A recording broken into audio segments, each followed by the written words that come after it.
Welcome back to Eye on Politics. Now to something rarely seen in a statewide race here in Texas.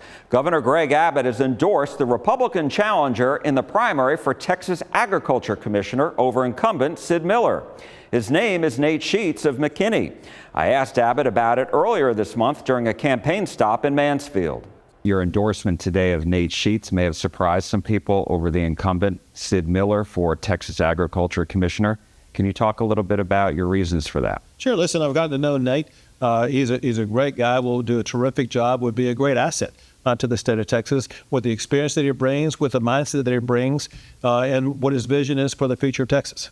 I went one-on-one with Sheets about his priorities and the governor's endorsement. Obviously, when you have the top Republican in the entire state getting behind your campaign and for the very first time ever siding against in a sitting statewide incumbent, that's a pretty big statement. And so you can read Governor Abbott's statement himself that he made about why he did do this.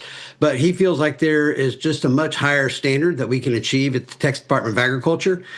You know, our priorities really stem around having Texas first, to ensure that farmers and ranchers are having their crops and their cattle purchased first by Texas. If you are going to be in a university or a school or a government agency, I'll work with Governor Abbott. And one of the reasons why I think it's important that he did endorse our campaign to show that we're going to work together coming out the gate. Another thing we're going to do, farmers and ranchers can't afford to be in business any longer. In 1980, a farmer made 40 cents of every $1 of food, 40 cents. Today, 40 years later, they make 15 cents, 60% less, and that's their top line revenue. And at the same time, all of their input costs, their diesel, their seed, their labor, their interest, their land, their equipment, all of those have gone up almost 300%. And so literally, I talked to a farmer down in Beaumont who was farming 6,000 acres of rice, and he was on his way to go sell his crop for 40% less than it actually cost him to make. That is not sustainable anywhere in America, and not much less here in Texas. And so I'm going to focus on creating revenue and market opportunities to be able to help drive revenue, whether it's direct to consumer or direct to Texas First, or internationally, but to be able to get farmers back more to that 40 cents plus over time, you know, to really drive their revenue and make farming and ranching a viable industry in the future for anyone that would like to be involved. How much have the tariffs hurt farmers such as that rice farmer?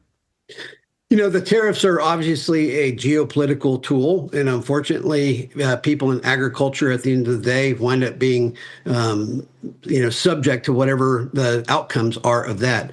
I do totally agree with President Trump. You know, I owned a honey company called Nature Nates. I started with one beehive in my backyard, turned it to the largest honey company in America, the #1 brand. I also own Nature Nates in Australia.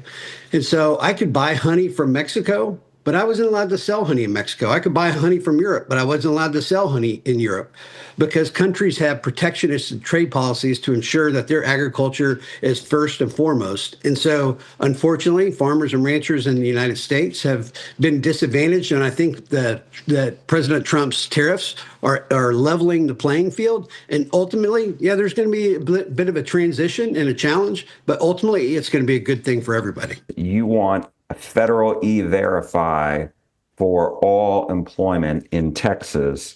And I'm wondering, what do farmers support that? Honestly, E-Verify levels the playing field because we have the H-2A program, which is a program that allows us to be able to bring Guatemalans or Mexican nationals in for a 10-month period of time.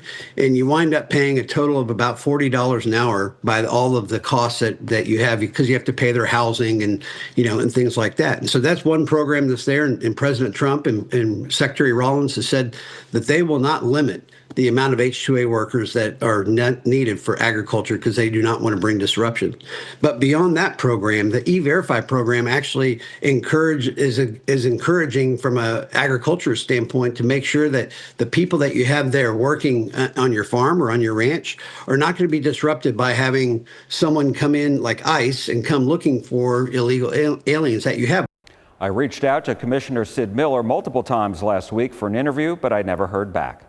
Clayton Tucker is running in the Democratic primary for Texas Agriculture Commissioner.